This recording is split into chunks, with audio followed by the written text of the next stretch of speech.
but I've been shut out. You know, some platforms will not have me on. Why? They don't like that I'm, you know, an independent thinker. I'm not part of the herd. I'm not part of the go along to get along gang. Yo, Ellen, we go so far back. You don't tell these people how far back we go. I know, but I wear t-shirts. I don't know what that means. Anyway, all right. So, I have been posting my thoughts and my stance on this, but I haven't spoken directly because I don't know what to say. Ellen DeGeneres is facing backlash on social media after publicly supporting Diddy. Meanwhile, Ice Cube claims that Ellen, Oprah, and Diddy collaborated to influence and reshape the public narrative. You know what it is? It's your homeboy Ice Cube. And some of you may not have realized that I'm not part of the club. And a lot of you listening to me right here, right now, you're not part of the club either. And what I realized with the club is what makes them so mad is when you don't want to be a part of it. Ice Cube is one of the few figures in the entertainment industry unafraid to speak out, and he has reportedly been blackballed because of it. He witnessed firsthand how greed and powerful gatekeepers work to protect Diddy and shield him from accountability. Ice Cube saw it coming long before the public did. He knew it was only a matter of time before Ellen began misleading people again, and he understood that speaking up would come with serious consequences. I'm talking about the club of gatekeepers that we all got to deal with. You know who they are, and they definitely know who they are. A lot of people would be like, what? Who? Come on, man, stop playing. So, ever since I put out the contract with Black America, you know they've been here and there, this and that. But it's cool, you know. I expect that. Ellen and Diddy have a long history. She invited him onto her show multiple times and even hinted, in her own words, that she was aware of what went on at his after-parties. This wasn't just a throwaway joke. Ellen knew exactly what she was referring to, even if the public didn't realize it at the time. At one point, Diddy reportedly even asked if he could host a party at her home. Now, with Diddy behind bars, Ellen has chosen to relocate to England. Is that simply a coincidence, or something more? About your birthday party, am I invited? Yes. Yes, you're definitely invited. I invite you to all my parties. You just haven't seemed to show up. No, well, is it on the East Coast? Yes. Well, that's why. Why don't you have one here on the West Coast? Because I work all the time. Okay, well, maybe I have one at your house. Where's that? Now, what time would your party start, let's say? Like 9:30. Really? That early? Yeah. I could make that. Yeah. But I could think of you of starting a party at like midnight. Like, what time will it go till? That's a different type of party, though. Uh-huh. No, it'll go from like 9:30 to like maybe 3 o'clock, 3 o'clock. And then, you know, we have the top 2 floors of the hotel. You know? And then it will carry on there? Yeah. Then No, I mean the after party. No, I know about them. I'll listen to the music. I've heard that song, After Party.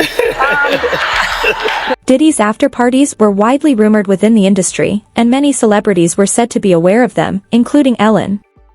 According to claims circulating online, Diddy appeared to trust her enough to ask about hosting one of his parties at her home. Now, as Diddy faces investigation, Ellen's decision to move to England has raised eyebrows for some. Critics are questioning whether the timing is truly a coincidence or an attempt to distance herself from the controversy. She sounded so sincere, didn't she? Very she sincere. Virtually choke on her words. But the best one for me is Ellen DeGeneres, who is, by the way, a very nasty person. I've had dealings with her in Australia. Could I tell you some stories about that cow? But anyway, good riddance to her. But She was quite friendly with that P. Diddy bloke, wasn't she? Well, this is why I say release the Diddy files. Yeah. Release So, the Diddy files. Come on, Donald Trump. We want to know whose name. So maybe she's hightailing out of there before all that is thrown at her as well. But what a bunch of... Some critics have suggested that Ellen appeared fearful of Diddy potentially implicating others and may have wanted to distance herself. Around the start of the trial, she noticeably changed her appearance and stepped away from social media, which only fueled speculation. Ellen has been linked by rumors to Diddy's parties, events said to have involved some of the most powerful figures in the world.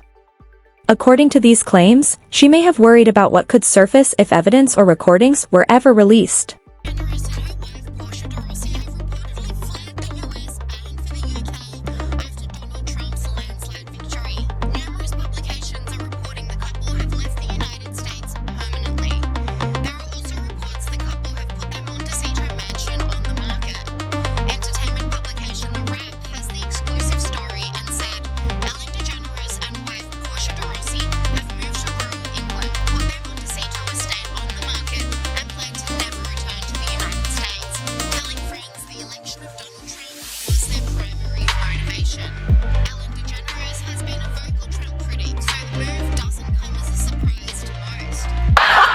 Really bad. If you had to be stuck in an elevator with either President Trump, Mike Pence, or Jeff Sessions, who would it be? Does one of us have to come out alive?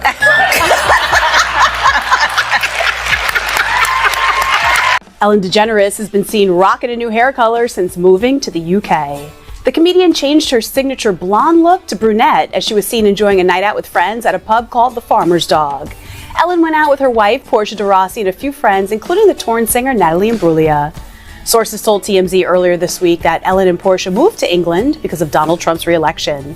They have reportedly settled into their new home in the southwest region of England, but they purchased the property before the... Some critics argue that the secrets Ellen may be hiding go far beyond questionable behavior at parties. Over time, reports and complaints about workplace misconduct on the set of the Ellen DeGeneres show began to surface, challenging her carefully crafted, nice, public image. These accounts painted a very different picture of what was happening behind the scenes. Observers have drawn parallels to Diddy's public persona as well, someone who appeared fun and charismatic on the surface, but was later accused of being something far darker away from the spotlight. To critics, it's telling that this was the kind of person Ellen was closely associated with. Yo, Ellen, we go so far back. You don't tell these people how far back we go. I know, but I wear t-shirts. I don't know what that means. Anyway, all right, let's... I mean... You hold that. Okay. All right. I keep this. Take two if the joke didn't work. I No, it's okay. I don't want no problems. No, it's okay. No, hold on. Hey, so, cheers. Hey!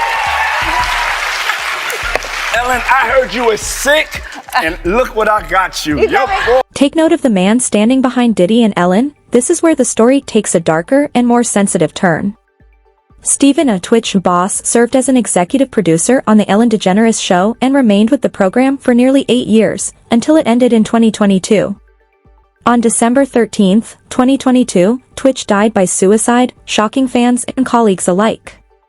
While the cause behind his decision has never been publicly confirmed, online speculation later emerged claiming that a note was recovered in which he allegedly expressed grievances connected to the show. These claims, however, have not been substantiated by verified sources. For tonight about the tragic suicide of Steven Twitch boss and the detailed steps he took to hide his plans. TMZ is reporting when Twitch left his home the day before his suicide, he took an Uber to a motel about a mile away. At the motel, he switched his phone to airplane mode so no one could reach him. The motel manager says he checked in under his own name and never left his room. We also now know that Twitch left his note. Details have not been made public, but TMZ reports the note alluded to challenges Twitch had faced in the past. Entertainer Tyler Perry knows firsthand what that is like. I want to take you back to a time in my life where I tried to commit suicide a couple of times because it was so dark. I thought the only way to make this better, this pain go away, is to end my life. Had any of those attempts happened, I would have missed the best part of my life. Hey, everybody. Everyone is in pain and trying to make sense of it, and we'll never make sense of it. And the holidays are hard, I think, anyway. But to honor Twitch, I think the best thing that we can do is to laugh and hug each other, and play games and dance and sing. The comedian hired Twitch for her talk show back in 2014, more than a decade ago. A decade ago, I met someone who changed my life and our show. And I'm talking about you, Twitch. Come here.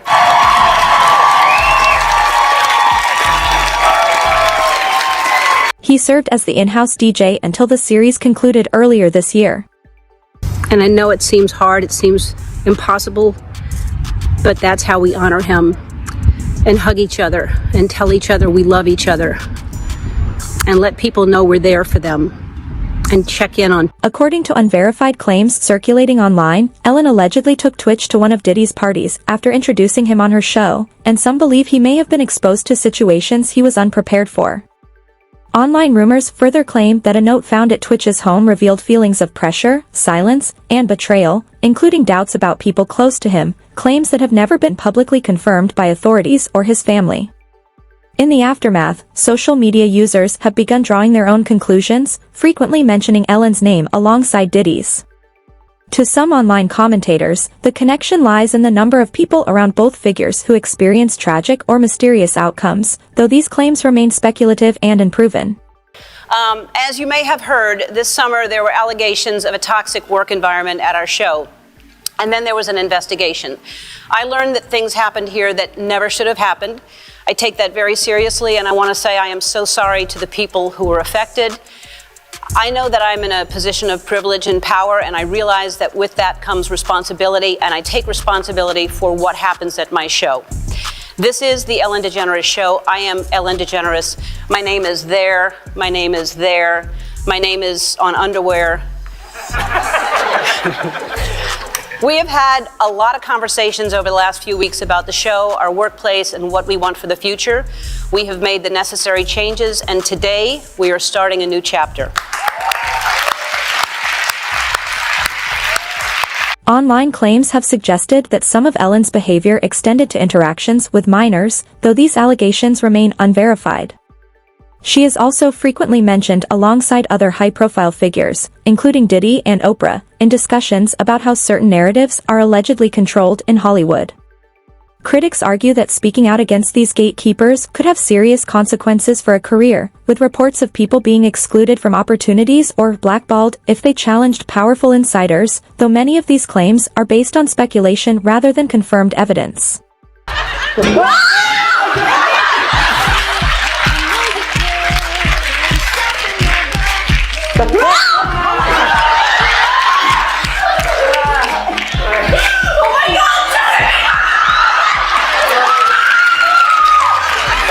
Been shut out, you know. Some platforms will not have me on. Why? They don't like that I'm, you know, an independent thinker. I'm not part of the herd. I'm not part of the go along to get along gang, so to speak. So, you know, I'm an outsider. And so, you know, I'm not part of the club. But I've been excluded. I've been excluded on Oprah, you know. On Oprah? On Oprah, yeah, I've been excluded. Yeah, man. I would think you'd be the person Oprah would want to promote. I mean, you grew up in South Central, you were successful at a young age, you have dignity, you say what you think. Like, I thought that was the goal. Almost 40 years rocking the mic. You still killing the gun. And I'm going to tell you right now, me and Dub C ain't never been to a Diddy party, mother.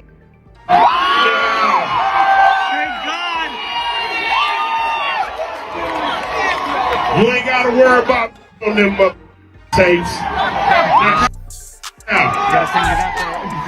Ice Cube spoke about this in detail, explaining that the moment he began speaking out against these powerful figures, many of his so-called friends distanced themselves.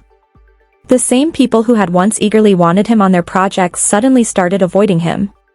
He described it as feeling like a coordinated effort to silence anyone willing to speak the truth.